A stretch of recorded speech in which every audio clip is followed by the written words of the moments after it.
Under graduate degree প্রোগ্রামে first ইয়ারে যাদের GEPS 11 বিষয়টি রয়েছে তারা অবশ্যই সম্পূর্ণ ভিডিওটি দেখুন এবং জেনে নিন 2025-এর term and এক্সামিনেশনের suggestion.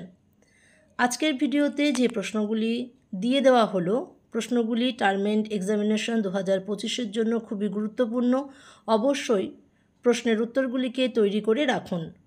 GEPS 11-এর total marks 50, অর্থাৎ 50-এ আপনাদের পরীক্ষা হবে। তার মধ্যে 10 নম্বরের 2টো এবং 6 নম্বরের 5টা প্রশ্নের উত্তর লিখতে হবে।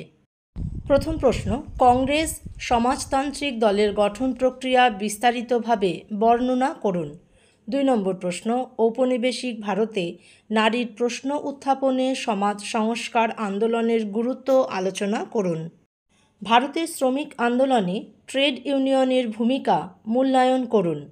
4 নম্বর প্রশ্ন, ব্রিটিশ ভারতের সাম্প্রদায়িকতার প্রেক্ষাপটে কংগ্রেস ও মুসলিম লীগের ভূমিকা মূল্যায়ন করুন।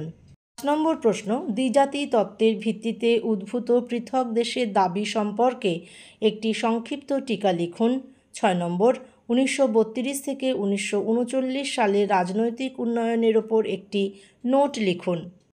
7 নম্বর প্রশ্ন, ভারতীয় জাতীয়তাবাদ সম্পর্কে ক্ষিতিমোহন সেনের মতামত কী? 8 নম্বর প্রশ্ন, সমাজ সংস্কারক হিসেবে স্বামী দয়ানন্দ সরস্বতী ও স্বামী বিবেকানন্দের ভূমিকা আলোচনা করুন। পরের প্রশ্ন, গরম দল সম্পর্কে টিকা লিখুন। 10 নম্বর প্রশ্ন, কংগ্রেস সমাজতন্ত্রের বিভিন্ন উদ্দেশ্য ব্যাখ্যা করুন। 11 নম্বর প্রশ্ন, গান্ধী আরউইন চুক্তি সম্পর্কে একটি নোট লিখুন। আমার চ্যানেলের ভিডিওতে এই প্রশ্নের উত্তরটি করে দেওয়া আছে। অবশ্যই চ্যানেলের GEPS 11-এর প্লেলিস্টটি থেকে প্রশ্নের উত্তরটিকে তৈরি করে নেবেন। 12 নম্বর প্রশ্ন, চৌরি চৌরা ঘটনার তাৎপর্য বিশ্লেষণ করুন। পরের প্রশ্ন, কমিউনিস্টরা জাতীয় আন্দোলন থেকে বিচ্ছিন্ন ছিল কেন? পরের প্রশ্ন, সংবাদপত্রের স্বাধীনতার আন্দোলন বিস্তারিতভাবে ব্যাখ্যা করুন। 15 নম্বর প্রশ্ন, স্বদেশী আন্দোলনের সময় নরমপন্থী নেতৃত্বের ওপর টিকা লিখুন। প্রশ্নের উত্তরগুলিকে যদি এখন থেকেই টার্ম এন্ড এক্সামিনেশনের জন্য তৈরি করে রাখেন তাহলে পরীক্ষার সময় আপনাদের অবশ্যই সুবিধা হবে, পরীক্ষা ভালো হবে। 16 নম্বর প্রশ্ন, কংগ্রেস সোশ্যালিস্ট দল গঠনে জয়প্রকাশ নারায়ণের ভূমিকা সম্পর্কে সংক্ষেপে লিখুন।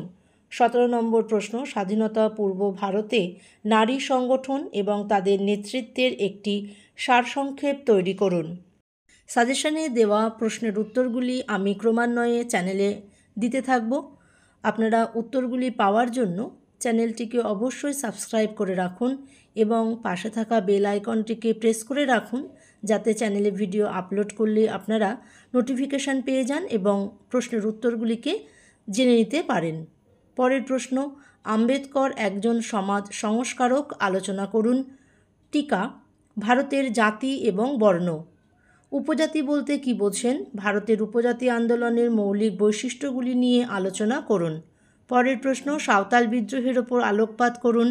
ভারতীয় সংবিধানের প্রস্তাবনার তাৎপর্য বিশ্লেষণ করুন এবং সাজেশনের শেষ প্রশ্ন, সিমলা সম্মেলনের তাৎপর্য আলোচনা করুন। আশা করি সম্পূর্ণ ভিডিওটি আপনি দেখেছেন এবং প্রশ্নগুলিকে জেনে নিয়েছেন। আপনি নিজেও প্রশ্নের উত্তরগুলিকে তৈরি করতে থাকুন আর চ্যানেলে খেয়াল রাখুন আমি কখন প্রশ্নের উত্তরগুলি চ্যানেলে দিচ্ছি। সম্পূর্ণ ভিডিওটি দেখার জন্য আপনাকে অসংখ্য ধন্যবাদ।